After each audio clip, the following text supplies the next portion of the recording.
Morning students. जैसे कि सब जानते हैं कि ये लेक्चर 4 है लिपिड का, यानी कि आज हम लोग लेक्चर 4 में लिपिड के बारे में हम लोग बात करेंगे, मेटाबॉलिज्म ऑफ लिपिड के। तो आइए वन बाय वन। और ये मेटाबॉलिज्म इम्पॉर्टेंट है, एग्जाम में हमेशा लॉन्ग क्वेश्चन में पूछा गया है। मेटाबॉलिज्म चाहे किसी का भी हो, कार्बोहाइड्रेट का हो, चाहे प्रोटीन्स का हो, चाहे लिपिड का हो, और ये थोड़ा-सा लेंदी भी होता है, इसलिए इसको समझना भी है। और हमने स्पेशली बीटा ऑक्सीडेशन का डिटेलिंग बहुत अच्छे से यहाँ हमने किया है। तो जब हम लोग पढ़ेंगे तो अगर एग्जामिनेशंस में भी आता है तो हम बताएंगे। आगे चलते हैं, चलिए।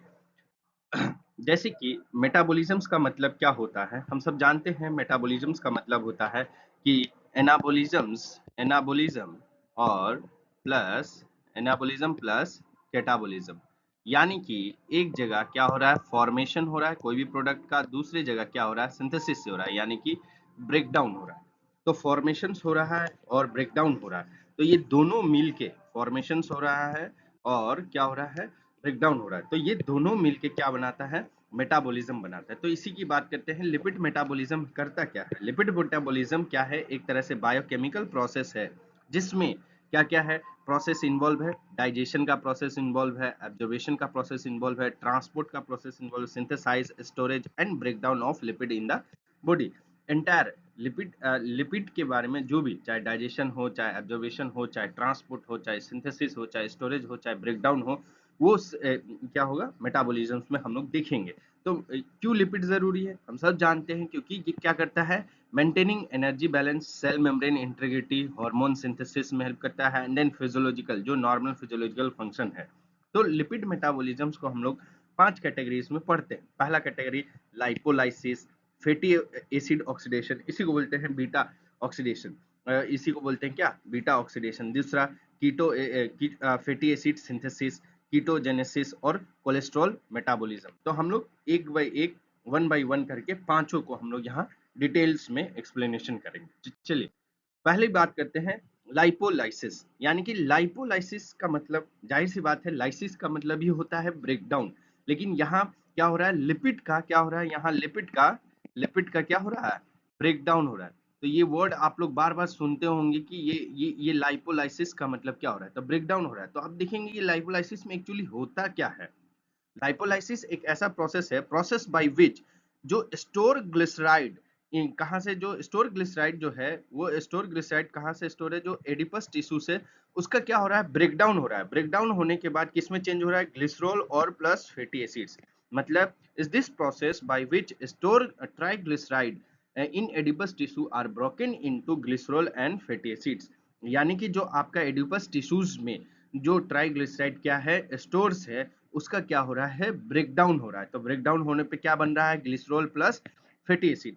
तो ये साइट कहाँ है, लोकेशन कहाँ है, एडिपस टिश्यू। एंजाइम कौन कौन सा इन्वॉल्वमेंट है ये सारे प्रोसेस में, जैसे Oedipus triglyceride lipase, ATGL, hormone sensitive lipase, Hg mono acyl glycerol lipase, तो ये सारे हैं। नेक्स्ट बात करते हैं हॉर्मोन्स स्टिमुलेटिंग लाइपोलाइसिस, कौन कौन से हॉर्मोन्स इन्वॉल्व है जो लाइपोलाइसिस प्रोसेस को स्टिमुलेट, यानी कि आगे प्रोसीड करने में हेल्प करता है। जैसे ग्लूकागोन हो गया, इपिनेफ्रिन या एड्रेनलिन, नोर इपिनेफ्रिन, कोर्टिसोल। और यह इनिशिएट कौन करेगा, सबसे पहला अगर हॉर्मोन्स की बात करें तो जो ये सबको इनिशिएट कौन करता है, तो इंसुलिन। मैकेनिज्म क्या है, जैसे fasting decrease insulin, glucagon and epinephrine activated adenylate cyclase. तो यानी कि जब आप फास्टिंग में रहते हैं तो क्या होगा, डिक्रीज लेवल होगा किसका, इंसुलिन का, ये तो सबको पता है। Next glucagon and epinephrine activated adenylate cyclase, यानी कि ग्लूकागोन और एपिनेफ्रिन को कौन एक्टिवेट करेगा, adenylate cyclase. CMP activators protein kinase A, CMP क्या है, एक्टिवेट्स होगा किससे, प्रोटीन काइनेज ए। तो ये PKA activate hormone sensitive lipase. Triglyceride, यानी कि ट्राइग्लिसराइल की बात करते हैं, triglyceride hydrolyse into fatty acids and glycerol.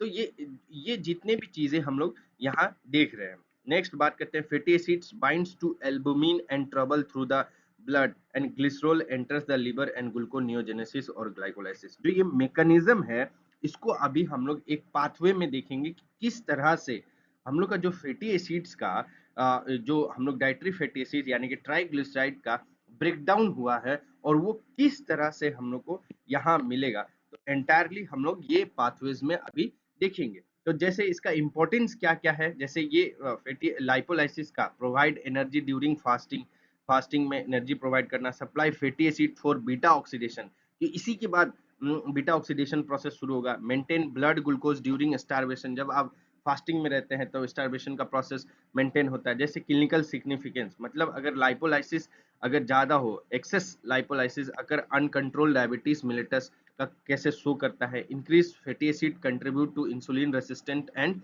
Obesity, तो ये हम लोग देखने को मिलता है। तो आइए हम लोग बात करते हैं कि जो ये चार्ट है लाइपोलाइसिस का, देख सकते हैं कि हम लोग लाइपोलाइसिस का एक बहुत कंसाइज वे में, चाहे आप इसको डायरेक्ट कॉपी कर लीजिए, चाहे आपको जो प्रीवियस स्लाइड देखे हैं उसको लिख सकते हैं, तो दोनों में से, क्योंकि हर टॉपिक का, यानी कि लाइपोलाइसिस हो चाहे फैटी एसिड सिंथेसाइज हो, तो हर टॉपिक का हमने एक फ्लो चार्ट आपको तैयार कर दिया है ड्यूरिंग एग्जामिनेशन के लिए, तो आप लोग देख सकते हैं। तो यहाँ हमने डेफिनेशंस बताया क्या हो रहा है एक्चुअली, ट्राइग्लिसराइड का ब्रेकडाउन हो रहा है तो क्या बन रहा है, ग्लिसरॉल प्लस फैटी एसिड्स हम लोग को देखने को मिल रहा है, ये हो गया। साइट कौन सा है, एडिपस टिश्यू साइट है। एंजाइम कौन कौन सा है, ATGL, hormone sensitive, lipase, monoglyceride, ठीक है। कौन कौन सा हार्मोन्स रेगुलेट करते हैं, देखिएगा रेगुलेशंस स्टिमुलेट करने में कौन कौन सा है, ग्लूकागोन, इपिनेफ्रिन, नोर इपिनेफ्रिन, कोर्टिसोल, और इनहिबिटेड बाय यानी कि इंसुलिन, ये देखने को मिलेगा। तो मैकेनिज्म्स में हम लोग देख रहे हैं फास्टिंग डिक्रीज इंसुलिन, किस तरह से मतलब फास्टिंग में क्या होता है, इंसुलिन ऑब्वियसली बात है डिक्रीज रहेगा, तो ग्लूकागोन इन इपिनेफ्रिन एक्टिवेट एडिनिलेट काइलेज, तो ग्लूकागोन एंड इपिनेफ्रिन क्या करेगा, एडिनिलेट काइलेज को क्या करेगा, एक्टिवेट करेगा। सीएमपी एक्टिवेट्स प्रोटीन पीएके, यानी कि प्रोटीन काइनेज ए को सीएमपी ये साइक्लिक एडेनोसाइन मोनोफॉस्फेट पाथवे क्या करेगा, एक्टिवेट करेगा। फिर पीएके यानी कि प्रोटीन काइनेज ए एक्टिवेट हार्मोन सेंसिटिव लाइपेज, इसको हार्मोन सेंसिटिव लाइपेज, क्योंकि ये सब सारे हार्मोन्स जो हैं वो एक्टिवेट करेंगे। फिर ट्राइग्लिसराइड का हाइड्रोलाइज होगा तो फैटी एसिड और ग्लिसरॉल में चेंज होगा। फिर जब फैटी एसिड कहाँ जाएगा, फैटी एसिड बाइंड करेगा किसमें, एल्बुमिन में, और यही फैटी एसिड ट्रेवल कर जाएगा ब्लड में। फिर ग्लिसरॉल कहाँ जाएगा, ग्लिसरॉल क्या करेगा, एंटर करेगा लीवर में, और क्या करेगा, ग्लूकोनियोजेनेसिस और ग्लाइकोलाइसिस प्रोसेस शो करेगा। तो यानी कि ग्लूकोज का फॉर्मेशन आपको मिलना शुरू होगा, नया ग्लूकोज बनना शुरू होगा। तो ये प्रोसेस है, देखिएगा पूरा बढ़िया से हम लोग एडिपस टिश्यू फैटी एसिड जैसे ही ब्रेक डाउन हुआ तो ग्लिसरॉल कहाँ गया और फैटी एसिड कहाँ गया, सॉरी ग्लिसरॉल इधर enters for the liver gluconeogenesis पे, बाइंड्स टू एल्बुमिन, यानी कि जो फैटी एसिड्स है वो एल्बुमिन के साथ बाइंड कर जाएगा और कहाँ चला जाएगा, ये आपका ब्लड में। तो ओवरऑल एक लाइन में अगर कहें, लाइपोलाइसिस इन एडिबस टिश्यू, यानी कि लाइपोलाइसिस का मतलब क्या होता है, breakdown of storage triglyceride into glycerol and fatty acids, यानी कि क्या बोल रहे हैं, जो ट्राइग्लिसराइड है, यानी कि breakdown of triglyceride into fatty acids, और ये ग्लिसरॉल, ये जो ग्लिसरॉल है कहाँ जाएगा, ये ग्लिसरॉल चला जाएगा लिवर में, और लिवर में जाके क्या करेगा, ग्लूकोनियोजेनेसिस और ग्लाइकोलाइसिस प्रोसेस में हेल्प करेगा, यानी कि आपको फर्दर ग्लूकोज बनाने का प्रोसेस होगा। और ये कहाँ चला जाएगा, ये आपका चला जाएगा, ये बाइंड कर जाएगा किसका, एल्बुमिन नाम का प्रोटीन से, और ब्लड में ये ट्रेवल करेगा। तो मतलब हम लोग का फैटी एसिड, आखिर जो भी कुछ खाते हैं उसका ब्रेकडाउन होता है, ब्रेकडाउन होने का क्या बनाना मकसद है कि ब्लड में जाना और ग्लूकोज बनाना, सेल्स को एनर्जी चाहिए, तो इन दी फॉर्म ऑफ एनर्जी, तो ये आपको देखने को मिलेगा। तो ये बहुत सिंपल है, लाइपोलाइसिस में होता क्या है, बस एक बात याद रखना है, लाइपोलाइसिस में ब्रेकडाउन होता है किसका, ट्राइग्लिसराइड का, कन्वर्ट किस में होता है, ग्लिसरॉल और फ्री फैटी एसिड में। तो ग्लिसरॉल चले जाता है कहाँ, लिवर्स में, और फ्री फैटी एसिड कहाँ जाएगा, आपका बाइंड कर जाएगा एल्बुमिन के साथ और कन्वर्ट हो जाएगा ये, और ब्लड के साथ फ्लो, ये थ्रोली मूव कर रहेगा। आइए तो बात करते हैं, आइए नेक्स्ट स्लाइड, यानी कि जो बहुत इंपॉर्टेंट है, इसको एग्जाम में अलग से भी पूछा जाता है, ये बहुत इंपॉर्टेंट है कि फैटी एसिड ऑक्सीडेशन होता क्या है। तो बात करते हैं फैटी एसिड ऑक्सीडेशंस के बारे में, यानी कि इसको बोलते हैं बीटा ऑक्सीडेशन। इसको कभी कभी एग्जामिनर अलग से भी पूछ दिया जाता है, यानी कि सेपरेट क्वेश्चन, कभी जरूरी नहीं है, इसलिए इसका पूरा डिटेलिंग हम लोग फैटी एसिड ऑक्सीडेशंस का या बीटा ऑक्सीडेशंस के बारे में हम लोग यहाँ पूरा डिटेल्स बात किए। पहली बात जानते हैं बीटा ऑक्सीडेशन किसको बोलते हैं। तो बीटा ऑक्सीडेशन क्या है, एक मेटाबॉलिक पाथवे है। इसमें क्या होता है, फैटी एसिड्स का क्या होता है, ब्रेक डाउन होता है इनटू द माइटोकॉन्ड्रियल मैट्रिक्स और क्या प्रोड्यूस करता है, एसिटाइल सीओ, एनएडीएच और एफएडीएच2। यानी कि अल्टीमेटली क्या है, एनर्जी का जनरेशन होना। अल्टीमेटली आप देखिएगा बीटा ऑक्सीडेशन प्रोसेस में क्या होगा, एनर्जी का जनरेशन होना, एनर्जी एटीपी का जनरेशन होना। तो यही बात बोला है beta oxidation, it is a metabolic pathway by which fatty acids are broken down in the mitochondrial matrix to produce acetyl CO, NADH and FADH2. This product enter, और ये जितने भी प्रोडक्ट बने हैं क्या क्या, acetyl CO, NADH, FADH, enters citric acid cycle, ये कहाँ चले जाएंगे, क्रेब्स साइकिल में, एंड इलेक्ट्रॉन ट्रांसपोर्ट चेन, और ये दोनों इलेक्ट्रॉन ट्रांसपोर्ट चेन में चले जाएंगे और क्या करेंगे, एटीपी का जनरेट करेंगे। तो ये making beta oxidation one of the body's most important energy producing pathway during कब, fasting, prolonged exercise and starvation.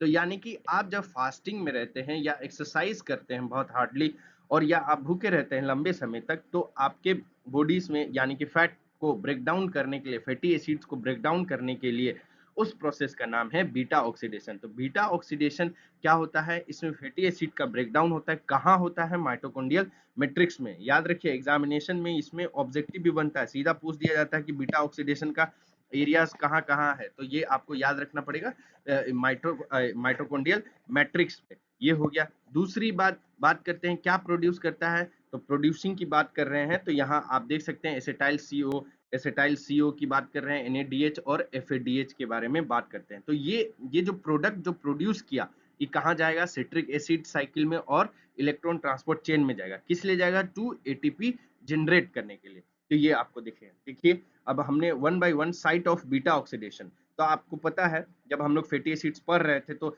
एक शॉर्ट चेन, मीडियम चेन था, लॉन्ग फैटी एसिड था, वेरी लॉन्ग फैटी एसिड। तो अलग अलग साइट है, लेकिन अगर सिंगल पूछा जाए, अकेला पूछा जाए बीटा ऑक्सीडेशन कहाँ होता है, तो आपको याद रखना है माइटोकॉन्ड्रियल मैट्रिक्स पे। लेकिन हमने अलग अलग बता दिया कि शॉर्ट और मीडियम चेन एक्चुअली कहाँ हो रहा है, माइटोकॉन्ड्रियल मैट्रिक्स पे, और लॉन्ग चेन फैटी एसिड का कहाँ हो रहा है, ये mitochondrial matrix after transport carnitine shuttle. ये पढ़ेंगे अभी क्या होता है, सब पढ़ेंगे वन बाय वन।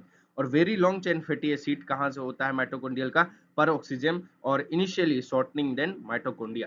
तो ये एक बाय एक आप देखेंगे कि फैटी एसिड ऑक्सीडेशन किस तरह से होता है। ओवरऑल रिएक्शन आप देख सकते हैं फैटी एसिड का, पाल्मिटोइल CoA plus 7FAD plus 7NADH 7CoA plus 7H2O, तो क्या मिला, 8 एसिटाइल COF 7FADH2 7NADH और 7H प्लस। तो यानी कि ये ओवरऑल रिएक्शन है। अगर ठीक है एग्जामिनेशन में उतना तो याद नहीं होता है सभी को, लेकिन कोशिश करिएगा कि आप लोग ये ध्यान में रखें। लेकिन स्टेजेस आपको बताना है कि ये beta oxidation generally 3 major stage में होता है। पहला क्या करता है, एक्टिवेशन ऑफ फैटी एसिड। दूसरा, ट्रांसपोर्ट इनटू माइटोकॉन्ड्रिया, मतलब जो माइटोकॉन्ड्रिया में ट्रांसपोर्ट होगा, जो फैटी एसिड का एक्टिवेशन करेगा, उसके बाद उसको माइटोकॉन्ड्रिया में ट्रांसपोर्ट होगा, इसको बोलते हैं कैरेटिनिन शटल। और बीटा ऑक्सीडेशन स्पाइरल। तो आइए वन बाय वन डिटेलिंग करते हैं क्या होता है। तो सबसे पहले बात करते हैं activation of fatty acid. Purpose क्या है, ये याद रखिएगा, इसका पर्पस क्या है।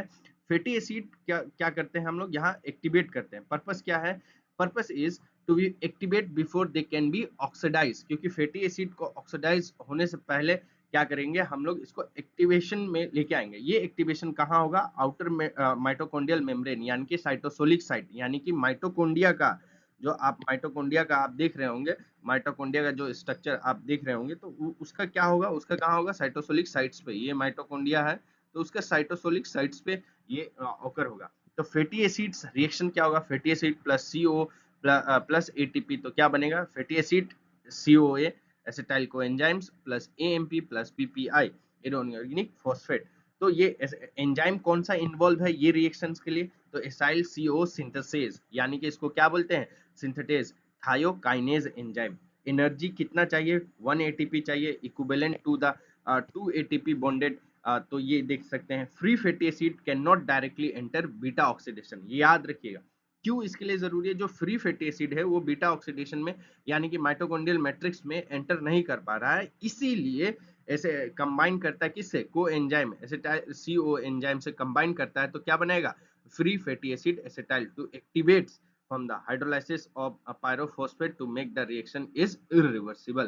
तो ये हम लोग को देखने को मिलेगा। तो आप देख सकते हैं कि फैटी एसिड्स की बात कर रहे हैं, तो यहाँ हम लोग एक्टिवेशन ऑफ फैटी एसिड्स यानी कि बीटा ऑक्सीडेशन का सबसे पहला स्टेज के बारे में देख रहे हैं।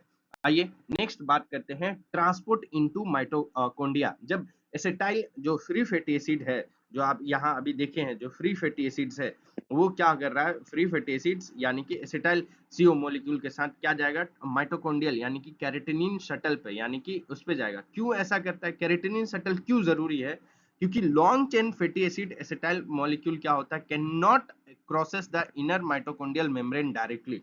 यानी कि जो लॉन्ग चेन फैटी एसिड है एसिटाइल CO के साथ जो जुड़ के बनाता है, वो माइटोकॉन्ड्रियल मैट्रिक्स पे क्या करता है, डायरेक्टली क्रॉस नहीं कर पाता, इसलिए कैरेटिनिन क्या करता है, एक कैरियर का इस्तेमाल करता है। तो ये आपको क्लियर हो गया व्हाई दे आर, कैरेटिनिन है क्या, कार्निटीन क्या है, एक टाइप का कैरियर है। वो क्या कैरियर है, वो जो फैटी एसिड है, कौन सा फैटी एसिड, यानी कि फैटी एसिड एसिटाइल CO को क्या करेगा, आगे प्रोसीड करेगा। यानी और शॉर्ट और मीडियम चेन फैटी एसिड के लिए तो कोई जरूरी नहीं होता है ये सिस्टम। तो ये सिर्फ स्पेशली किसके लिए है, ये कैरेटिनिन किसके लिए है, लॉन्ग चेन के लिए। किसके लिए है, लॉन्ग चेन, यानी कि लॉन्ग चेन फैटी एसिड, यानी कि fatty acid acetyl acyl CO enzyme के लिए जरूरी है। तो इसमें कैरेटिन में कौन कौन सा कंपोनेंट इस्तेमाल होते हैं, तो कैरेटिनिन पाल्मिटोइल ट्रांसफरेज 1 CPT1 बोलते हैं। लोकेशन कहाँ है, आउटर माइटोकॉन्ड्रियल मेम्ब्रेन में है।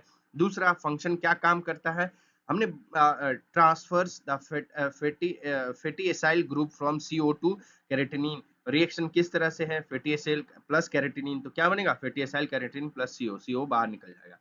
तो हमने हर कोई कंसाइज वे में, डिटेलिंग नहीं, एकदम कंसाइज में लोकेशन क्या है, फंक्शन क्या है, रिएक्शन क्या है, हर एक का आप अभी देख सकते हैं। नेक्स्ट आइए दूसरा, कैरेटिनिन एसाइल एसाइल कैरेटिनिन ट्रांसलोकेज। तो इसका inner membrane mitochondrial matrix function क्या है, जो एसाइल कैरेटिनिन है इसको माइटोकॉन्ड्रियल मैट्रिक्स में ले जाना, साथ साथ क्या होगा, जो ट्रांसपोर्ट फ्री कैरेटिनिन है वो साइटोसेल में चला जाएगा। तो दूसरा हो गया कैरेटिनिन पाल्मिटोइल ट्रांसफरेज 2 CPT2, इसका inner surface of mitochondrial membrane function क्या है, transfer of fatty acids group, backing of carnitine CO। तो रिएक्शन आप देख सकते हैं, फैटी एसिड CO के साथ क्या होगा, आप एसिटाइल CO, तो ये acetyl CO plus carnitine, the free carnitine return to cytosol, ये कैरेटिनिन वापस से साइटोसोल में चला जाएगा और वापस से जो लॉन्ग फैटी एसिड्स है उसके साथ फिर आएगा। ये कंटिन्यूअसली प्रोसेस होते रहते हैं। तो free carnitine returned cytosol for the reuse. तो ये आप देख सकते हैं रेगुलेशन क्या हो रहा है, इनिशिएट बाय एक रेगुलेशन या कि मेलोनियल CO prevent newly synthesized fatty acid from being oxidized while fatty acid synthesis is activated। नया सिंथेसाइज जो फैटी एसिड हो रहा है उसको बचाता है ये, और साथ में जो फैटी एसिड्स जो सिंथेसाइज हो गया, ऑक्सीडाइज हो गया, उसको एक्टिवेट करने में हेल्प करता है। तो हमने देखा कि बीटा ऑक्सीडेशन का जो प्रोसेस है वो 1 बाय 1 अब बात करते हैं। अब बात करते हैं बीटा ऑक्सीडेशन में जो स्टेप्स 3 है, यानी कि बीटा ऑक्सीडेशन स्पाइरल। तो इसमें क्या हो रहा है, each shorten fatty acid 2 carbon atoms producing, हर एक जो छोटे छोटे जो छोटे फैटी एसिड्स है वो क्या कर रहा है, 2 कार्बन एटम्स में क्या प्रोड्यूस कर रहा है, 1 एसिटाइल CO, 1 NADH और 1 FADH प्रोड्यूस कर रहे हैं। तो ये remaining fatty acid CO re-enter cycle until entry fatty acid converted into acetyl CO enzyme. तो बात करते हैं आपका 4 रिएक्शंस और भी है, मतलब फैटी एसिड्स के बीटा ऑक्सीडेशन साइकिल में 4 और रिएक्शन है। पहला फर्स्ट ऑक्सीडेशन होता है, दूसरा हाइड्रेशन होता है यानी कि वाटर का इन्वॉल्वमेंट होगा, सेकेंड ऑक्सीडेशन होगा, थर्ड क्या होगा, थायोलाइसिस होगा। तो यानी कि अगर टोटल देखा जाए, यानी कि 3 इधर, 4 5 6 7 7 स्टेप्स में ये आपको देखना होता है। तो अभी आइए एक एक करके बात करते हैं। रिएक्शन पहला फर्स्ट ऑक्सीडेशन, जो एसाइल CO जो है इसका क्या होगा, ऑक्सीडेशन होगा। तो कौन सा एंजाइम इन्वॉल्व है, एसाइल CO डिहाइड्रोजिनेस एंजाइम है। तो क्या बनाएगा, ट्रांस हीट होगा एनॉल और CO को एंजाइम FAD और FADH। तो इसलिए किसलिए कि double bond is introduce between alpha and beta carbon. यहाँ फैटी एसिड्स का जो रिएक्शंस में अल्फा और बीटा कार्बन में डबल बॉन्ड है, इसी को आपको ये क्या करना है, इंट्रोड्यूस करवाते हैं और वन मॉलिक्यूल FADH क्या करेगा, प्रोड्यूस करेगा। तो ये रिएक्शन से फर्स्ट ऑक्सीडेशन का, तो एसाइल से ट्रांस हीट एनॉयल CO कैसे बना, फिर एनॉयल CO का हाइड्रेटेड यानी कि वाटर से ट्रीटमेंट करेंगे तो L beta hydroxyl CO, water is added across double bond and OH group is added from the beta carbon. तो फैटी एसिड्स के बीटा कार्बन पे OH ग्रुप का एडिशन होगा। तो ये आपको देखने को मिला। दूसरा सेकेंड ऑक्सीडेशन, फिर बीटा हाइड्रोक्सिल का CO का डिहाइड्रोजिनेशन होगा, तो क्या बनेगा हम लोग को कीटो एसाइल एंजाइम कौन सा लग रहा है, beta hydroxyl CO dehydrogenase enzyme लगेगा। तो ये कीटो ग्रुप्स में कन्वर्ट होंगे, देख सकते हैं। फिर नेक्स्ट क्या है, थायोलाइसिस, यानी कि ये कीटो बीटा कीटो थायोलेज एंजाइम क्या करेगा, acetyl CO plus fatty acyl CO2 carbon shorter.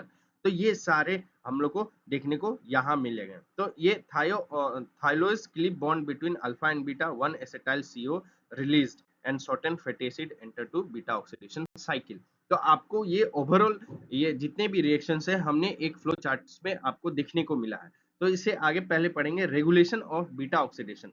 Beta oxidation को कौन रेगुलेट करता है, यानी कि स्टिमुलेटेड बाय, आप देख सकते हैं glucagon, epinephrine, low insulin level, fasting prolong, ये सब क्या कर रहे हैं, स्टिमुलेट कर रहे हैं। इनहिबिटेड कौन रोकता है, इंसुलिन, मेलोनियल CO, ये CPT1 अभी पढ़े हैं, हाई ATP NADH लेवल, ये देखना है। इंपॉर्टेंट क्या है इसका, major source of ATP during fasting and starvation. Beta oxidation क्या है, मेजर सोर्स है किसका, फास्टिंग और स्टारवेशन में।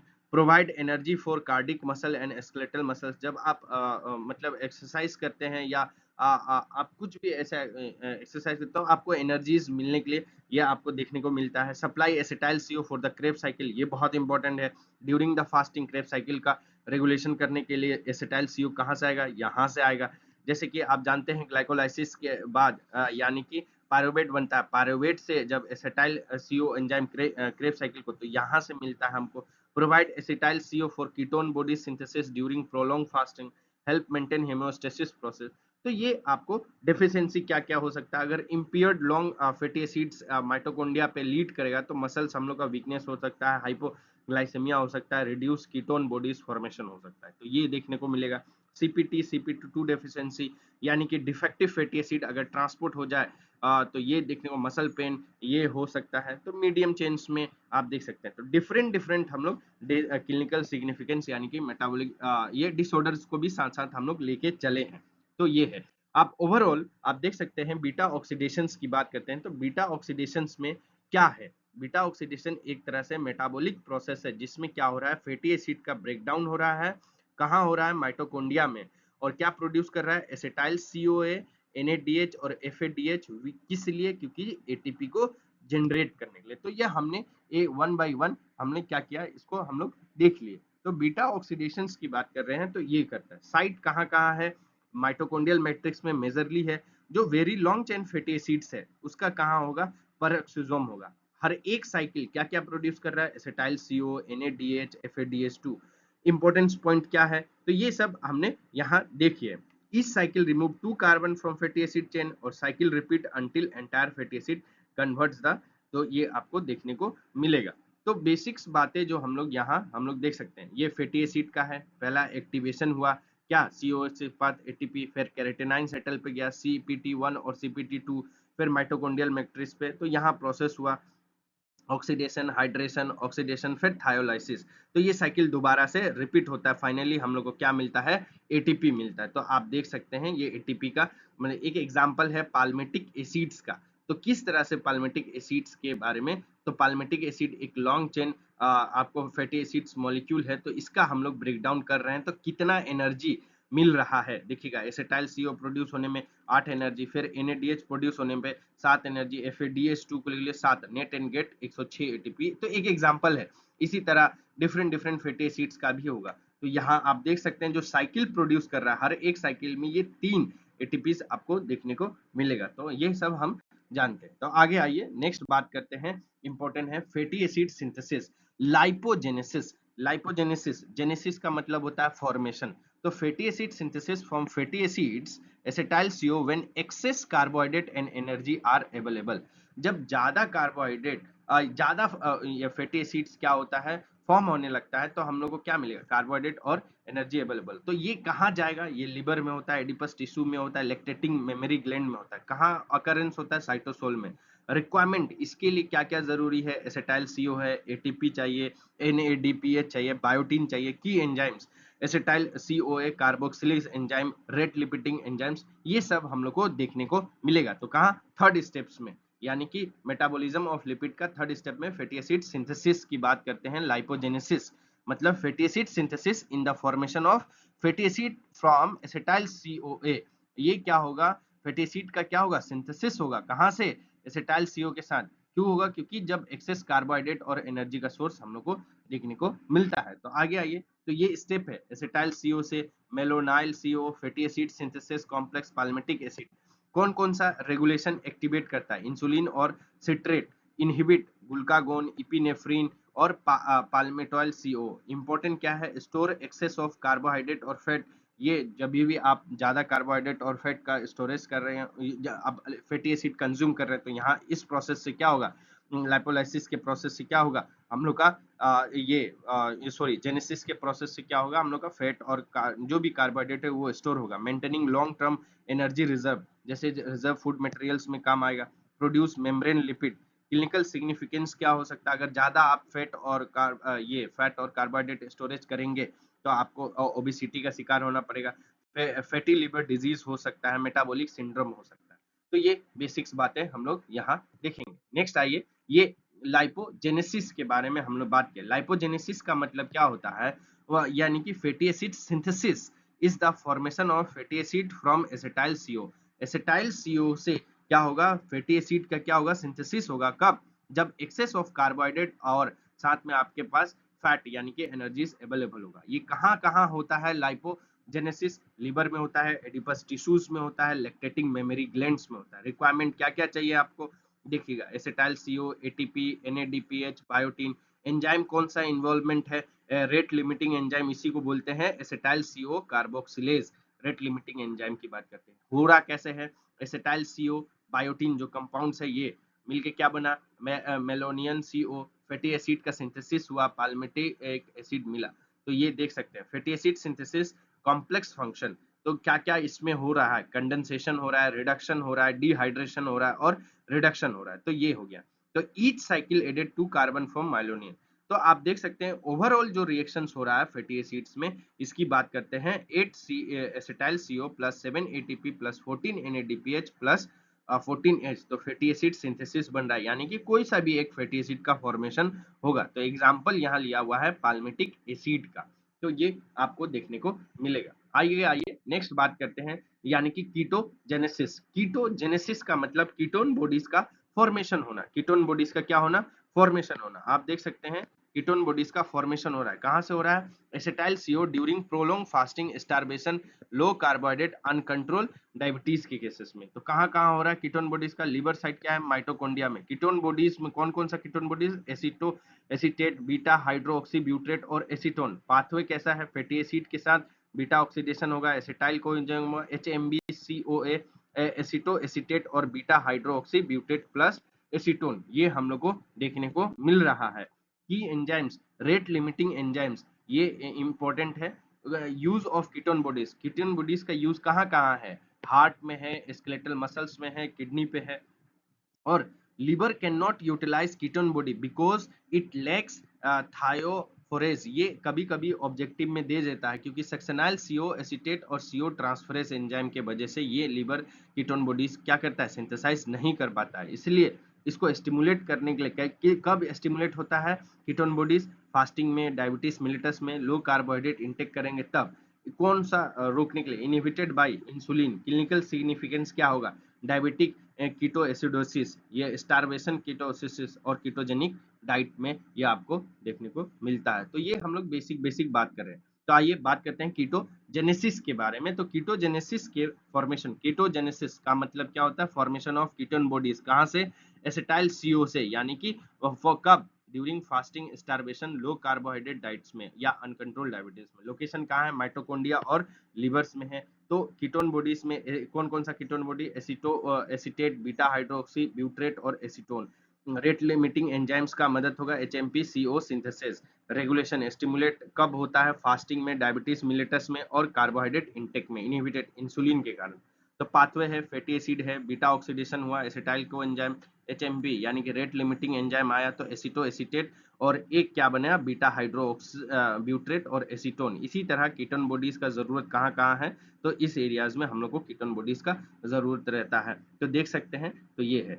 तो लिवर कीटोन बॉडीज क्या करता है? क्या है? यूटिलाइज नहीं कर पाता क्योंकि थायोफोरेज एंजाइम होता है। तो ये हम लोग एक एक करके हम लोग देख सकते हैं। तो ये वाला ऑब्जेक्टिव में कभी कभी पूछ दिया जाता है लिवर के बारे में। तो ये कीटोजेनेसिस का पाथवे हो गया। Cholesterol metabolism, last one is beta oxidation. ये यानी कि लिपिड मेटाबॉलिज्म्स की बात करते हैं तो कोलेस्ट्रॉल मेटाबॉलिज्म। तो कोलेस्ट्रॉल का यहाँ क्या हो रहा है? मेटाबॉलिज्म हो रहा है, यानी कि कोलेस्ट्रॉल मेटाबॉलिज्म इंक्लूडिंग क्या क्या हो रहा है? सिंथेसिस होगा, ट्रांसपोर्ट होगा, सिंथेसिस हो रहा है, ट्रांसपोर्ट हो रहा है, यूटिलाइजेशन हो रहा है और एक्सक्रीशन ऑफ कोलेस्ट्रॉल हो रहा है। साइट ऑफ सिंथेसिस लिवर में कहाँ कहाँ होता है? मेजर लिवर में होगा, इंटेस्टाइन में होगा, एड्रेनल कॉर्टेक्स और गोनाड्स में होगा। तो occur cytosol, smooth endoplasmic reticulum cells में कहाँ कहाँ हो रहा है? Precursor acetyl CO rate limiting enzyme, ये आपको देखने को मिलता है। पाथवेज यही है, सेम पाथवेज है लगभग। हर चीज, हर पाथवेज जानना ये इंपॉर्टेंट नहीं है मतलब, लेकिन आपको ये जानकारी होना चाहिए हो क्या रहा है मेटाबॉलिज्म में। एसिटाइल CO, HMP-CO, मेवलोएंट, आइसोप्रोपाइन यूनिट, सिक्वलिन, लेनोस्टेरोल और कोलेस्ट्रॉल। तो ये पाथवेज हो रहा है। तो ये पाथवेज हो किसके रहा है? तो फंक्शन क्या है कोलेस्ट्रॉल का? सेम मेम्ब्रेन, ऑब्वियसली बात है। स्ट्रक्चर में स्टेरॉइड हार्मोन सिंथेसिस के लिए, बाइल सल्ट सिंथेसिस के लिए, विटामिन डी सिंथेसिस के लिए, लिपोप्रोटीन फॉर्मेशन के लिए। ट्रांसपोर्ट कहाँ कहाँ है? LDL delivers cholesterol tissue, HDL returns cholesterol tissue. आपको पता है एक्सक्रीशंस अगर ज्यादा होगा तो बाइल सल्ट या फिसेस, ये इस तरह से देखने को मिलता है। तो यहाँ आप रेगुलेशन, कौन कौन रेगुलेशन में इन्वॉल्व है? Insulin, high carbohydrate diet, inhibit glucagon और high intracellular cholesterol, statin drug. ठीक है, क्लिनिकल सिग्निफिकेंस की बात करता है, हाइपर कोलेस्ट्रोलेमिया हो सकता है। तो ये आप देख सकते हैं, गैलेस्टोन, कोरोनरी आर्टरीज एथेरोस्क्लेरोसिस, ये आपको देखने को मिलेगा क्लिनिकल सिग्निफिकेंस। तो हमने यहाँ कोलेस्ट्रॉल मेटाबॉलिज्म्स के बारे में भी बताया। कोलेस्ट्रॉल मेटाबॉलिज्म्स मतलब कोलेस्ट्रॉल का कहाँ सिंथेसिस होना, यूटिलाइजेशन होना, एक्सक्रेशन होना, कौन कौन सा साइट है मेजर, आप देख सकते हैं। प्रिकर्सर एलिमेंट कौन सा है? रेट लिमिटिंग एंजाइम इसमें भी इन्वॉल्व है। तो बेसिक बातें हैं कोलेस्ट्रॉल सिंथेसिस का, हम लोग यहाँ एक एक करके आप देख सकते हैं क्या मिला। आखिर फाइनली एसिटाइल CO के बाद HMP-CO यानी कि मेल्वोनॉइड, आइसोप्रोपिन यूनिट सीक्वेंस, लेनोस्टेरोल और कोलेस्ट्रॉल। फाइनली हम लोग को कोलेस्ट्रॉल, कोलेस्ट्रॉल आपको अलग से भी पढ़ना है तो इसके बाद देखेंगे जो आएंगे, उसके बाद कोलेस्ट्रॉल के बारे में हम लोग डिटेल पढ़ेंगे। फंक्शन क्या क्या है? Cell membrane, steroid hormone, bile salt, vitamin synthesis, तो यह आपको देखने को मिलेगा। ट्रांसपोर्ट LDL HDL में हेल्प करेगा। फिर एक्सक्रीशंस ज्यादा होगा तो ये आपको देखने को मिलेगा। तो आइए नेक्स्ट बात करते हैं। आप हम लोग क्या किए थे, ये पूरा लिपिड का बीटा ऑक्सीडेशन या लिपिड का मेटाबॉलिज्म्स में कहाँ कहाँ क्या क्या फिजियोलॉजिकल, ये चार्ट को जरूर पढ़ लीजिएगा, इससे ऑब्जेक्टिव बनेगा, 100% गारंटी दे रहे हैं। अगर ऑब्जेक्टिव आया तो इससे ही आएगा। एक बार हम डिस्कस कर देते हैं लाइपोलाइसिस में क्या हो रहा है। यानी कि ये कहाँ होता है? एडिपस टिश्यूज में होता है। कहाँ हो रहा है? एडिपस टिश्यूज में। कौन कौन सा हार्मोन्स है देखिएगा, hormone sensitive lipase. Main product क्या बन रहा है? Glycerol plus free fatty acid. Physiological role metabolize store food. तो आपको मेन प्रोडक्ट से एक ऑब्जेक्टिव बनेगा, दूसरा साइट से बनेगा। ये ध्यान दीजिएगा, ये दो एरियाज हैं जहां से ऑब्जेक्टिव बनते हैं एग्जाम में। पूछ दिया जाएगा कि बीटा ऑक्सीडेशन कहाँ हो रहा है? Mitochondrial matrix. कौन से एंजाइम्स में, और एक एंजाइम्स के बारे में भी है, एंजाइम्स भी इंपॉर्टेंट है, कौन सा एंजाइम्स इंपॉर्टेंट है, लेकिन ज्यादातर साइट और मेन प्रोडक्ट के बारे में ही पूछा जाता है। Mitochondrial matrix, keratin, subtle, acetyl CO और डीहाइड्रोजनेस। तो एसिटाइल CO NADH FADH, ये कहाँ हो रहा है? क्या करता है? ATP प्रोडक्शन में काम देता है। दूसरा fatty acid synthesis, cytosol in liver adipose tissue. Acetyl CO carboxylase enzyme है। मेन प्रोडक्ट क्या मिला? पाल्मिटेड मिला, store excess energy. Ketogenesis liver mitochondria में, माइटोकॉन्ड्रिया, ठीक है। HMG ये यानी कि आपका CO synthesis, ketone body alternative fuel during fasting. Cholesterol metabolism में लीवर, इंटेस्टाइन, ये आपको HMG-CO रेट लिमिटिंग एंजाइम जो बात कर रहे थे हम लोग, कोलेस्ट्रॉल, सेल मेम्ब्रेन स्टेरॉइड, ये आपको देखने को मिलेगा। तो ओवरऑल हमने कोशिश किया कि मेटाबॉलिज्म ऑफ लिपिड, तो ये थोड़ा सा लंबा वीडियो चला गया है, लेकिन ऑलमोस्ट आपको इस स्लाइड्स में या पूरे पीपीटीज में हम लोग देखने को मिलेगा। तो चलो आप लोग भी तैयारी करते रहिए, और वीडियो देखने का मकसद ये है कि वीडियो को आप साथ साथ लिखते भी रहिए, जैसे वीडियो देख रहे हैं उस तरह लिखते भी रहिए, तो लगेगा कि हाँ कुछ इंपॉर्टेंस है। Thank you. अब देखते हैं मैं नेक्स्ट आपका जो भी सिलेबस अकॉर्डिंग जो भी टॉपिक रहेगा उसको आगे हम लोग कवर करेंगे। Thank you very much. Best of luck for your examinations. आप लोग प्रिपेयर करिए बढ़िया से।